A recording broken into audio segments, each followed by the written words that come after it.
Ahora os doy un par de ejemplos para documentar esto. Como si ellos supiesen realmente lo que está escrito en ese versículo que ahora citan literalmente, no lo citarían más. El primero es, en el principio Dios creó los cielos y la tierra. Cuando yo les digo a ellos, si la Biblia se debe leer de manera alegórica y metafórica, está claro que esto es una alegoría en metáfora, en el sentido que ellos no sabían quién creó el universo y alegóricamente, metafóricamente, atribuyen su creación a un Dios. Y ellos me dicen, no, no, eso es literal, es obvio que Dios creó el universo. Cuando finalmente llegarán a admitir, llegarán porque se deben de resignar, ya han perdido. Le digo, con determinación, llegarán a reconocer todos que el verbo vará no significa crear. Nunca significa crear, y mucho menos crear de la nada. Entonces dejarán de mencionar ese versículo. Porque ese versículo no habla de creación, porque el término, el concepto, el verbo de creación en el hebreo bíblico no existe. Entonces, cuando lleguen a aceptar lo que significa realmente vará, que significa intervenir en una situación ya existente para modificarla, dejarán de citar literalmente ese versículo. No sé cuánto tiempo tardarán, pero por fuerza llegarán. Por mucho que se estén revelando de todas las maneras posibles e inimaginables, por fuerza llegarán. Por ejemplo, un versículo que ellos citan muy a menudo.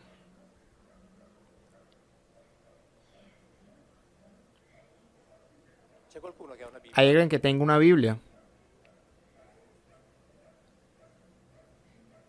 ¿Habéis venido a la escuela sin el libro? Anotación en el diario. Vamos.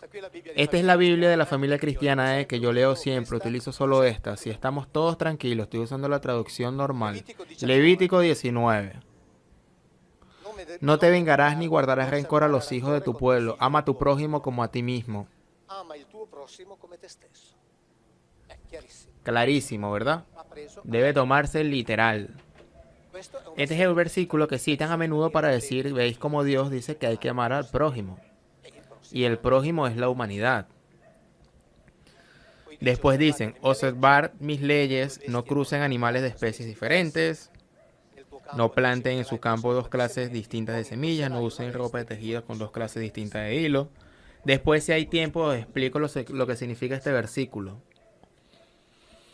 Estamos en la misma lista de ordenamientos, ¿eh? Por lo tanto, ama a tu prójimo como a ti mismo, aquí dice. Cualquiera que maltrate a su padre y a su madre ha de ser muerto. Cualquiera que cometa adulterio con una mujer casada, el adultero y la adúltera han de ser muertos. Si uno tuvo relaciones con la nuera, serán ambos muertos. Sin guardar rencor, ¿eh? Está escrito aquí. Quien copula con una bestia debe morir y también a la bestia las mataréis. Entonces, ama a tu prójimo como a ti mismo. Bien. Vamos a ver quién es el prójimo en la Biblia. Deuteronomio 15. Se habla de deudas, es decir, del préstamo con intereses, cuya estructura es la que nos gobierna actualmente, es exactamente la que está en la Biblia. Es decir, estamos gobernados por el sistema financiero descrito aquí dentro, sin cambiar una coma. ¿Ok? Aquí se habla de la condonación de la deuda que debía aplicarse en el año del jubileo, etc. No cobrar de tu prójimo y de tu hermano el interés. Tú podrás exigir el crédito al extranjero. Es decir, al prójimo para la Biblia siempre es, cuando lo leéis lo entenderéis, tu vecino de tu tienda, tu vecino, el de al lado, el que pertenece a tu clan de tribu. Los que no pertenecen a tu clan de tribal no son tu prójimo, eso les debes de cobrar. Al extranjero, al que está por fuera de tu tribu, sácale todo el dinero que puedas. Lo dice la Biblia. A tu prójimo no lo hagas. ¿Entendéis la diferencia? Ama a tu prójimo como a ti mismo. El prójimo es el que pertenece a tu misma tribu. Los demás, id a mirar lo que había que hacer con los demás. Sabéis los mandamientos, ¿no? No desearás la mujer de otros, no desearás las cosas de otros, no desearás los animales de otros. También ahí el término es siempre el mismo, es decir, de tu vecino. Como la mujer era propiedad del varón, si uno miraba pasar una mujer, no debía agarrarla, porque después venía el propietario de esa mujer y lo degollaba. Y esto es entre ellos porque no se le podían permitir, obviamente, dado que había que construir un pueblo. Así que el prójimo es ese, no desearás la mujer de tu vecino de tu tienda. Y era leer lo que había que hacer con la mujer de los demás, que no eran del prójimo. Entonces, cuando entenderán lo que significa, bueno, en mi opinión ya lo saben, pero cuentan con el hecho de que la gente no lee la Biblia, entonces dicen, ¿veis cómo Dios ama al prójimo como a ti mismo? Mira cómo dice eso. Cuando quieran decir la verdad, dejarán de leer literalmente ese versículo porque ya no concuerda con sus ideas. Porque la Biblia es muy clara. Incluso un mentecato puede razonar sobre ello, porque son razonamientos simples. Por un lado dice, ama a tu prójimo, y el otro dice, a tu prójimo no le pidas intereses, pero al extranjero pídeselo, porque no es tu prójimo. Basta que esté fuera de tu tribu y lo puedas explotar, que esté fuera y así lo puedas explotar, y a no ser que no lo incorpores, entonces ya es uno del grupo y ya es otra cosa. Pero mientras esté fuera, aprovechate, mátalo, llévalo al rebaño, róbale terreno, hazle de todo, róbale las mujeres. No solo era permitivo, sino que se ordenaba hacerlo. Ordenado. Atentos. Cuando leéis la Biblia comprenderéis que todas estas órdenes están continuamente en guerras de exterminio, porque eso se trata. Guerras de exterminio. Sucedían entre primos. Atentos, entre primos. Es decir, entre tribus pertenecientes toda la familia de Abraham. Por lo tanto, no eran los hebreos contra los otros pueblos. No, no, no, no, no, no, no, no, no, no. Había una familia de hebreos, los israelitas que combatían contra sus primos hermanos. A menudo con la orden de exterminarlos a todos. ¿Entienden ahora? Entonces cesarán de leer literalmente también este versículo. Porque este versículo tiene un significado claro, clarísimo. No hay que entenderlo. Si acaso tendrán que esconderlo cuando entienda lo que realmente significa. Y si a ellos cuando hacen, por ejemplo, mañana por la mañana, algunos o muchos, no lo sé, de vosotros iréis a misa y le preguntas al sacerdote, ¿qué debo hacer para entrar al reino de los cielos?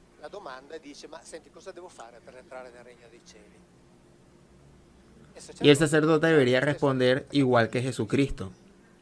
Observad los mandamientos. Y vosotros decís, los he observado todos, los estoy observando todos. Y el sacerdote debería deciros exactamente lo que dijo Jesucristo. No es suficiente, aún te falta algo. Ve, vende todo lo que tienes y dáselo a los pobres.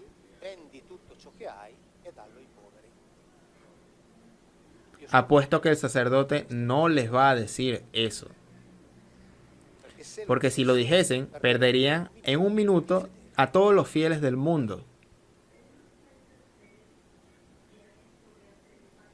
Pero está escrito aquí. He observado todos los mandamientos. Te falta algo, dice el supuesto Hijo de Dios. Lo dice Él. Vender todo. No hay que interpretar. Ve y vende todo lo que tienes. Dáselo a los pobres y después sígueme. De lo contrario, el hecho de respetar todos los mandamientos no es suficiente. Y lo dice Él. ¿Por qué esto no se dice? Porque pierden a todos los fieles en un minuto. Y dicen, sí, pero eran otros tiempos. No, no, no, no, eran tiempos como ahora. Había gente que tenía familias. Él se llevaba la cabeza de la familia, como hace ahora cualquier gurú que quiera llevarse adeptos. Él se llevaba los cabezas de familia. Estas familias eran propietarios de casa, de bienes, de viñas. La orden era, vende todo lo que tienes, tráenoslo a nosotros. Porque los pobres no son los pobres. Aquí significa el grupo. Tráenoslo a nosotros, porque el dinero lo administraremos nosotros. ¿Entienden ahora? Esto es lo que está escrito aquí, ¿eh? ¿Por qué no lo predican? Está claro, no es una interpretación. Y que eso fuese un concepto importante. Lo encontraréis en los Hechos de los Apóstoles. En el asunto de Ananías y Zafira. En muchas de mis conferencias he hablado de Yahvé. Sí, pero también hay que dar espacio a otro personaje bastante importante que fue o que es el tema de Jesús, muy importante para la religión cristiana, ya que aborda un tema como es la fe. Ya se ha tratado mucho de Jesús en otras conferencias, pero quisiera hacer un hincapié en esto. Hay libros como Jesús Semidios, que sería uno de los libros que de alguna manera se plantea el hecho si Jesús es un semidios y qué eran los semidioses. De alguna manera esto se hace adrede porque en ese título no se coloca Jesús el semidios. ¿Por qué? Porque Jesús pertenecía a una categoría específica que en la antigüedad era muy conocida en todas las civilizaciones y por tanto la ausencia del artículo significa que su presencia a esa categoría y a los llamados semidioses no es única. Para ser muy sintético, pero claro, al riesgo de ser también toscos, eran hijos de uno o dos pertenecientes a la raza humana. Y uno pertenecientes a una civilización superior que obviamente dependiendo de la parte del mundo se llamaba de diferentes maneras. En la Biblia sabemos quiénes son los Elohim. El mismo Jesús los reconoce cuando invoca a un Él. Entonces en realidad un semidios por esta razón, porque es hijo de un humano e hijo de uno de ellos. Pero hablamos extensamente de esto en el libro y por lo tanto obviamente no lo hacemos. No abordamos el tema aquí, pero el 50% era ADN humano, por lo tanto semidios, uno de tantos, uno de muchos. Por lo tanto, uno de muchos, como también se suele decir de Yahvé, que era uno de muchos entre muchos Elohim, que frecuentaban ciertas zonas del Medio Oriente, etc. Entonces, este Jesús también es uno de esos muchos. Estoy seguro de que este libro también despertará, digamos, curiosidad y quizás incluso controversia en alguien, incluso si esa no es la intención. Sin embargo, una cosa que es interesante y que encontré en el libro es que antes de abordar el tema, en definitiva, la vida de Jesús a través de los principales acontecimientos de su existencia, tal como nos los cuentan los evangelios, también se intenta reconstruir el contexto en el que vivió y el contexto en el que las fuentes escritas fueron precisamente escritas y luego transmitidas hacia nuestra generación. Aquí le paso de alguna manera una reflexión sobre el tema de la comunidad y su origen como la comunidad cristiana. No era en realidad monolítica, sino que estaba atravesada por varias fallas. Entonces uno se puede preguntar si eso es así y efectivamente lo es. Hay que resaltar que también hay una definición errónea que conviene superar, remover. La de judeocristianos, es decir, aquellos que actualmente se identifican como aquellos que todavía pertenecen a la rama del judaísmo y que identificó sustancialmente con él. ¿Quiénes son los Jesuani? Los Jesuanis son los miembros originales del movimiento querido por Jesús, un movimiento mesiánico, un movimiento apocalíptico, pero ojo, siempre dentro del recinto judío. Por tanto, del recinto judío, cosa diferente en lugar de la división deseada por cambio de Pablo, es decir, en cambio por Pablo y por lo tanto por los paulinistas, por lo tanto por aquellos que eran seguidores de Pablo, que en cambio en ese Christos, que siempre significa Mesías, pero aquí estamos en cambio en griego, que Christos en cambio es otra cosa, es decir, que Paulina, Mesías, se convierte en otra cosa. Pablo, quien aquí también tiene que vender esta doctrina a una audiencia gentil que tiene una sensibilidad diferente.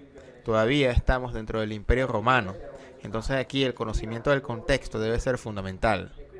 Hay que subrayarlo varias veces, dado que Pablo tiene que vender esta doctrina diferentes a los gentiles. Lo primero que hace es transformar el Mesías judío, por lo tanto el Christos griego, en algo diferente. Por lo tanto es un carácter que tiene una misión salvadora, pero no para Israel, sino ahora es para todo el mundo. Por lo tanto, para todos los pueblos es verdad, de ahí el carácter universalista y luego una salvación destinada, decía, a todos y sobre todo una salvación no de carácter político, sino de carácter escatológico, es decir, ligada a la vida después de la muerte. Y aquí en la doctrina paulina nos centramos porque es donde surgen las diferentes creencias que podríamos decir sobre la resurrección, sobre la divinidad de Jesús. Entonces Pablo, quien oficialmente comienza algo, entonces ya hemos dicho, digamos, dos puntos muy importantes. El primero de los cuales es el hecho de que Jesús es un semidios, uno de muchos, así como Yahvé era un Elohim, uno de muchos. Y ahora nos dice que incluso el cristianismo original, además de estar escindido en sí mismo, también fue una de las muchas creencias, obviamente de las muchas múltiples, que formaron parte de la antigüedad. Pablo. Y tal vez hay que hacer una breve aclaración en este aspecto. Aunque más adelante en este libro se habla de ello, es que Pablo, como fundador del cristianismo, entonces al final también le quita de alguna manera la premisa al mismo Jesús. Sí, realmente hoy día todos los estudiosos coinciden en definir a Jesús como un judío de 360 grados. Un Jesús que nunca quiso fundar una nueva religión. Un Jesús que justo a los suyos, así estamos siempre en el recinto jesuano, vale recordarlo entonces firmemente, dentro de su cultura y perteneciente a la judía, de su tradición judía, nunca cuestionaron cuáles eran en aquellas épocas los tres elementos fundamentales para un judío piadoso y justo, es decir, la circuncisión, la ley y el templo. Pablo, sin embargo, como os dije antes, crea esta escisión original porque partiendo de la carta de Gálatas, para llegar, por ejemplo, a la carta a los filipenses, Pablo es muy claro, la circuncisión ya no sirve, la ley ya no sirve porque si te circuncidas, si hace la circuncisión, estás obligado a poner en práctica toda la ley. El templo ya no existe porque para Pablo el verdadero templo a seguir es el cuerpo de Cristo, que es el verdadero templo y nosotros, dice Pablo, somos miembros de un gran templo que es el cuerpo de Cristo. Por lo tanto, como se puede ver claramente, Pablo crea esta transformación, este alejamiento de hecho de la doctrina judía y más que un fundador consciente del cristianismo, porque Pablo nunca se define a sí mismo como cristiano en sus cartas, que quede claro, pero Pablo es el iniciador, es el inspirador de lo que luego será esta doctrina fundamental, porque si Pablo niega estos tres elementos funcionales o fundacionales del judaísmo y luego, he aquí, transforma el Christos en otra cosa y se dirige a todo el pueblo con una similar doctrina universalista, que es lo que el mesianismo jesuano no fue en absoluto y en lo que se convirtió más tarde inspirado por Pablo. Es de hecho muy lentamente el cristianismo que conocemos bien. También tenemos episodios, por ejemplo, del bautismo, la pasión, la resurrección, pero hay una cosa que hay que llamar la atención, es la revisión de la cronología de la vida de Jesús. Hay que siempre fingiendo lo que está escrito, como es mi método que he enseñado en mis conferencias, siendo de cuenta de lo que está escrito es cierto. Estos evangelios obviamente se da cierto. Esta es la premisa en todas las obras, porque ninguno de nosotros sabe, nadie en el mundo sabe si lo que está escrito es verdad. Pero vamos a dar de cuenta de que esto es así. Pero si lo que está escrito es verdad y se pone en una relación correcta y consistentemente con otros acontecimientos de los historiadores de su tiempo, externos a los evangelios, pero conectados, y quienes lean el libro lo verán bien descritos, conectados en las figuras presentes en los evangelios, como la de Juan el Bautista, la ejecución de Juan el Bautista. Descubrimos históricamente que Jesús no murió a los 33, sino murió alrededor de los 40. O sea, muerto fue crucificado entre los 42 y 43. Ahora me doy cuenta de que esto pone en crisis muchas escuelas de pensamientos esotéricas, iniciáticas. Pienso entonces en todos aquellos que han dado un significado místico y particular al número 33. Y me doy cuenta que podría ser devastador tomar nota del hecho de que el 33 no tiene nada absolutamente que ver, pero sí algo deben tomar con beneficio de inventario, obviamente, 42 o 43, que elijan, porque la fecha exacta no existe, es decir, no es posible tener la precisión de alguna manera, pero más o menos los 10 años deja de más. Entonces, parecen claramente en los relatos evangélicos y en las relaciones que los evangelios hacen entre los datos históricos de la vida de Jesús y lo que pasaba fuera de Herodes o con Herodes, entonces es necesario ver esto también porque inevitablemente pone en tela de juicio toda una serie de pensamientos que han estado conectadas con este famoso número 33.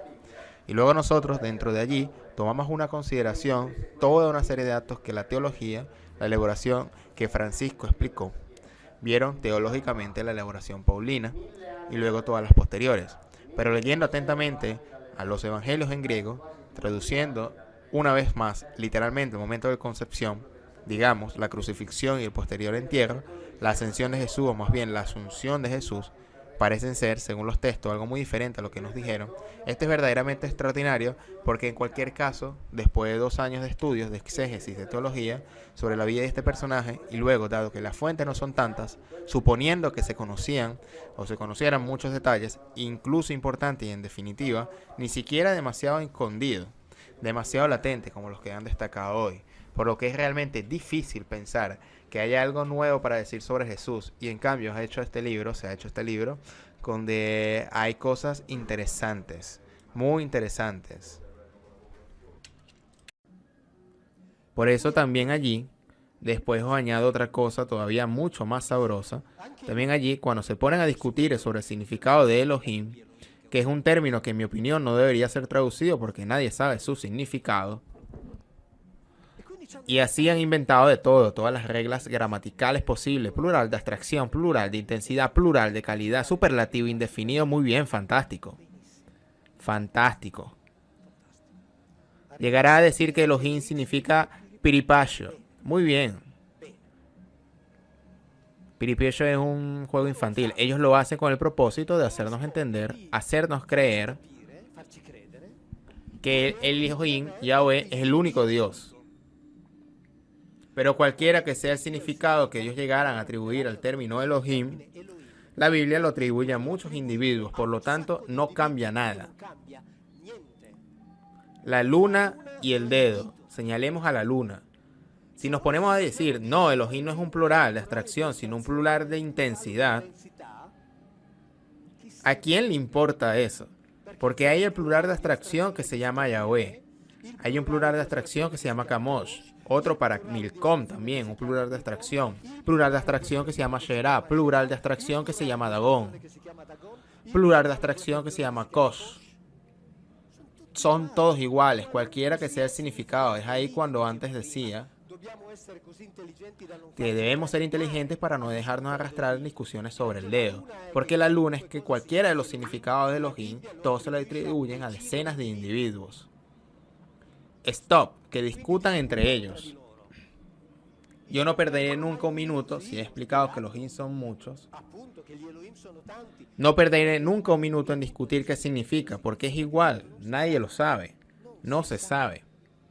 Y repito, cualquiera que sea el significado al cual se llegará, la Biblia lo aplicará a decenas de individuos. Por lo tanto, no cambia nada, no cambia nada.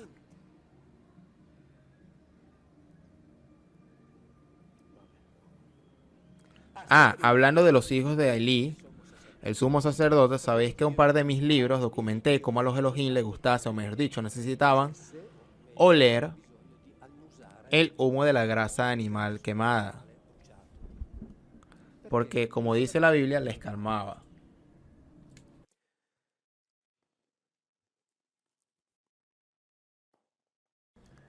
Entonces, los hijos de Elí, estamos en el segundo capítulo, esta es la Biblia de la familia cristiana. Los hijos de Elí eran hombres perversos, no respetaban a Yahweh, ni los derechos y deberes de los sacerdotes con el pueblo. Cada vez que alguien del pueblo ofrecía un sacrificio, venía el sirviente del sacerdote mientras se cocía la carne.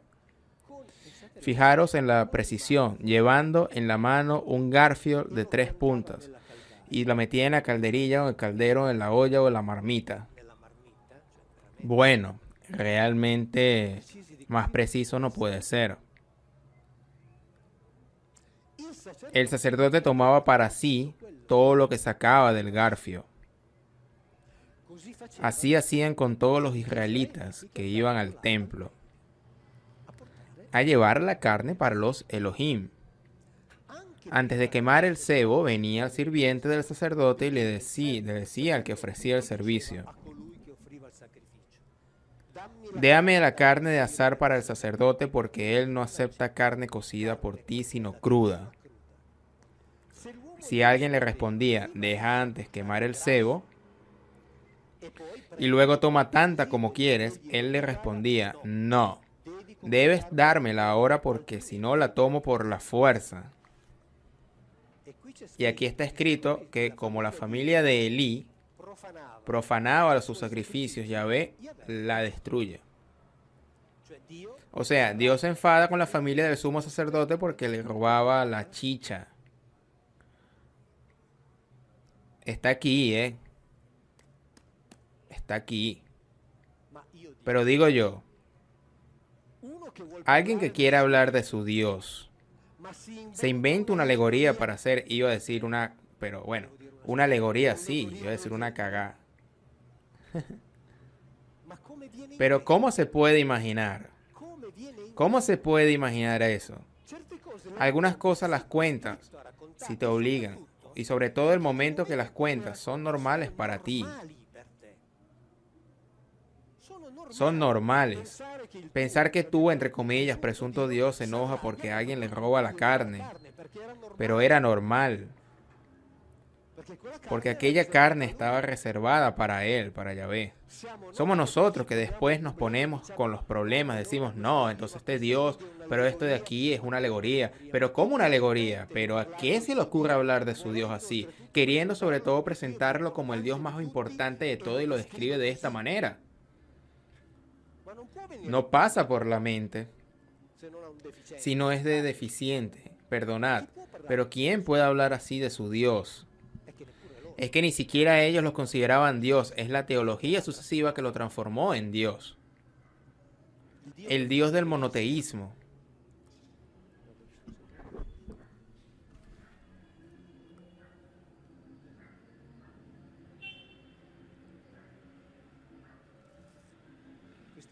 Estos monoteístas, Salomón, que llega, digamos, alrededor del año 1000, el hombre más sabio del mundo, llega 1000 años después que los israelitas, único pueblo inteligente en toda la faz de la tierra, descubrió el monoteísmo. Vivía en un mundo de politeístas, o sea, todos estúpidos menos la familia de Jacob. Y cuando digo todos estúpidos, quiero decir incluidos los hermanos gemelos de Jacob, el hermano gemelo. Incluso todos los parientes estrechos de la familia de Jacob, todos los descendientes de los dos hermanos de Abraham, todos son estúpidos también. Los únicos en comprender el monoteísmo son los israelitas. Salomón, que llega 1000 años después de que los israelitas descubrieran el monoteísmo, construyó en el monte frente a Jerusalén, una altura, un lugar de culto, en honor al Elohim Kamosh. Y como Elohim quería decir Piripichu, por tanto es un honor. Y también en honor a este loco, Milcom. Uno señor, es decir, gobernador de los moabitas, y el otro de los amonitas. Salomón, el más inteligente de todos los hombres, el más alto representante del único y verdadero Dios omnipresente, espiritual, trascendente, omnipotente, omnisciente, etc., hace construir lugares de culto a divinidades que no existen. Pero ¿es imaginable una cosa así? Sí que es imaginable, pues Salomón sabía bien que los otros dos, como otros, gravitaban en el mismo territorio, existían. Salomón sabía bien que hoy Yahvé estaba y que mañana pudiera ser que ya no estuviese. Entonces era mejor tener contento a los otros dos. Obviamente, por lo tanto, los tenía contentos a todos. Entonces, todas estas cosas que os dije hasta ahora os lo leí de la Biblia. Ahora os digo algo que es mi opinión, y como no cuenta nada, deben cancelarlo rápido, ¿ok? Porque es mi opinión. Os leí antes aquella cita de Giovanni Semerano, donde dice que él, uno de cuyos hijos era Yahweh, había distribuido los pueblos a sus hijos. Entonces, repito, esto es algo mío, interpretación. Yahweh, Kemosh y Milcom eran hermanos.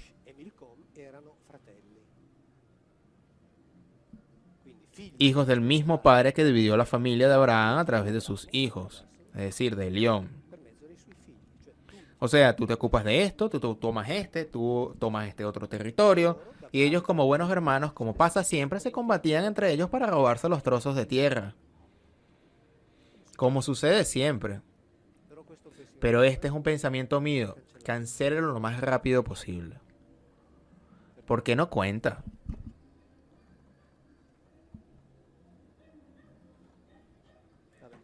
Bueno, hay otro rey de Israel que hace lo mismo porque eran todos monoteístas, pero escuchar lo que dice a Jeremías, hebreos de Egipto. Jeremías les dice que acudan a Yahvé.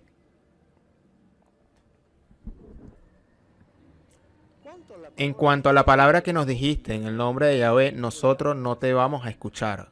Sí, nosotros queremos hacer todo lo que salió de nuestra boca, ofreciendo incienso a la reina del cielo, o sea, una de las divinidades femeninas, y vertiendo las libaciones como han hecho nuestros padres, nuestros reyes y nuestros príncipes, en las ciudades de Judea, por las calles de Jerusalén. Ofrecer libaciones quería decir proporcionarles a ellos las sustancias embriagantes, alcohol. Yahweh le pedía todos los días y le pedía con una unidad de medida que no se sabe bien en cuánto correspondía,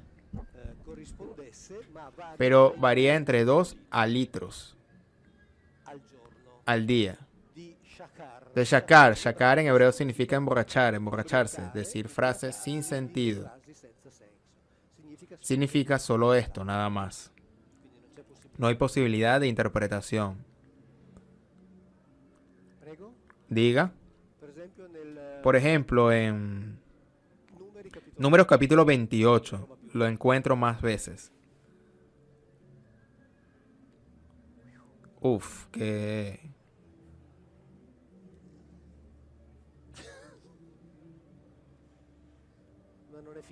Pero no ha terminado. Como hemos hecho nosotros, etcétera, etcétera, etcétera, si nos saciaremos de pan y seremos felices, desde que hemos cesado de ofrecer incienso a la reina del cielo y de verter libaciones, hemos quedado carentes de todo y hemos sido exterminados con la espada y con el hambre. Es decir, si nosotros acudimos a ella, estamos bien, y si acudimos a ese al cual tú nos quieres mandar, dejamos de estar bien. A estos son los monoteístas, y estos son los monoteístas, ¿entendéis? Y lo dice el profeta Jeremías. En Egipto era Isis, Ast, una de las divinidades femeninas cuyo nombre puede corresponder a Astarte o Astar o a Inanna.